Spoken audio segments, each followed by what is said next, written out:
been no evidence that she's not. Yeah. And it is hope, but sometimes that's all you have, yeah. And you have to go with that. And it's not just the family, it's not just my investigators, it's me. Yeah. We have to have some hope.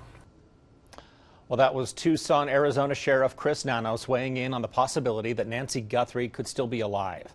The search for Guthrie is in its third week, and so far, no new arrests have been made. Investigators are combing through thousands of leads to locate a suspect. Ann Emerson with Criminally Obsessed is joining us to go over the latest and where the case stands in finding her. Good morning, Ann. Thanks for being here. Thank you so much for having me. I appreciate it. Okay, so a lot of people paying attention to this case. What is making it so difficult? We're in its third week now of searching. I think time. I think that's exactly what it is. I mean, people get very nervous when we get into the third week of an investigation like this. And I mean, honestly, like you look at what they're looking at right now, and we don't know everything they have. And that's something that everybody always has to remember. We're not going to be privy to everything in this investigation, but we are hearing about, you know, they tried to get a direct DNA hit off of a glove they found 2 miles away, and that came back as nothing to the law enforcement databases, and now they've got to go deeper into it. So it's just they're trying all of these. Wherever they see a lead, they're trying to go as deep as they possibly can on it. But you know, this, like, what keeps coming back to my mind is they don't even have a suspect car to be looking for. You know, with all the traffic cams we have around these days, to not even have a description of the car yet must be frustrating. Having said that, once again, we're not privy to everything that's going on in the investigation, and hopefully they're holding back some of the really important details that they're working through right now on deep forensic analysis. Let's talk about some of the DNA analysis we have heard about. Those gloves were tested. Yeah. They didn't come back with any match, but where do things stand with that? Well, they've got a lot to still do, right? So that is part of that deep forensic analysis they need to look at. Now, you know, I've talked to some DNA experts about this right now, and I think what I'd like to hold on to for hope right now is that we don't know everything that's going on with these gloves. The hope is that there's something that has identified these gloves more than just their black gloves that could have been the same thing that the suspect had on in that surveillance video that we've all seen. That one, yes, several times right there. Is it the same glove? There could be something on the glove they found 2 miles away that could help them identify that, yes, this is indeed the glove that we think it is.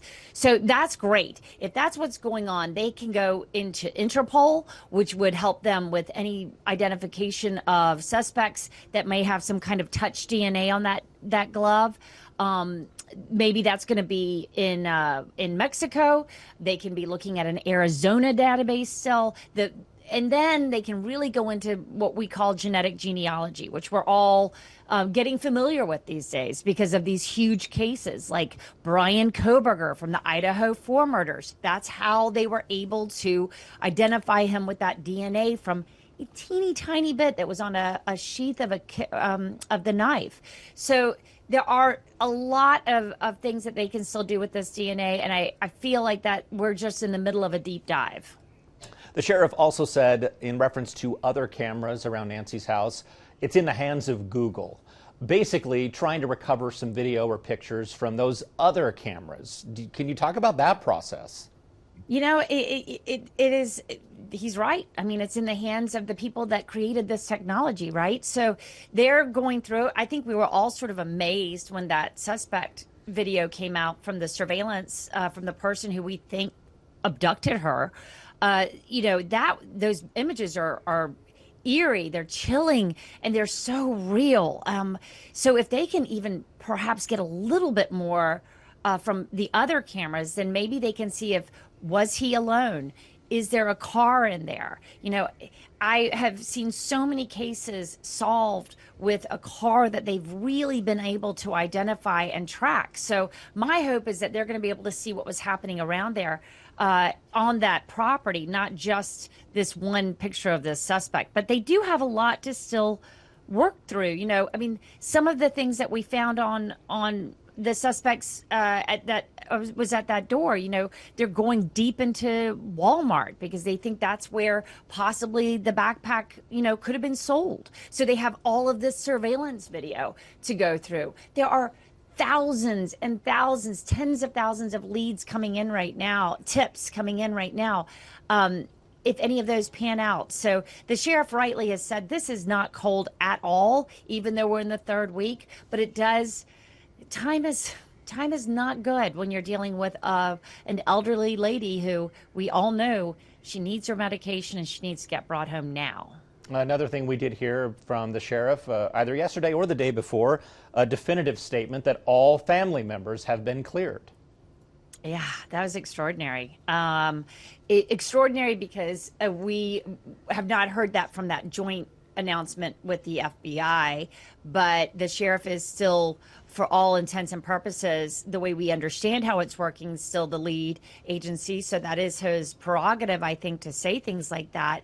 But when that, I think what that does is it makes me think that they do have other people that they're looking at quite closely. So, you know, we all know how an investigation, or I feel like we all have heard how investigations work, where you have this very small circle of who Nancy Guthrie would have seen and been around. So it was natural for them to kind of start at this very small circle of people, and just it widens and widens and widens.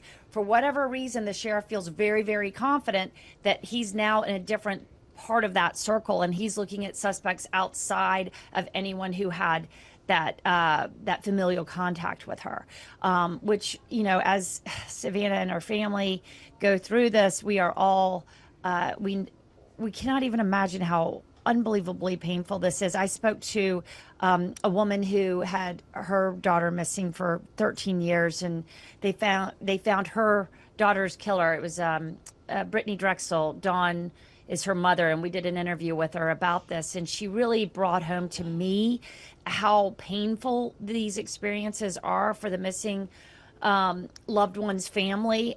They are going through their own personal hell right now, and whatever the sheriff, I think, and everybody else can do to try and alleviate some of that pain and grief so that they can function and perhaps keep on being able to offer new information that'll be helpful is incredibly important.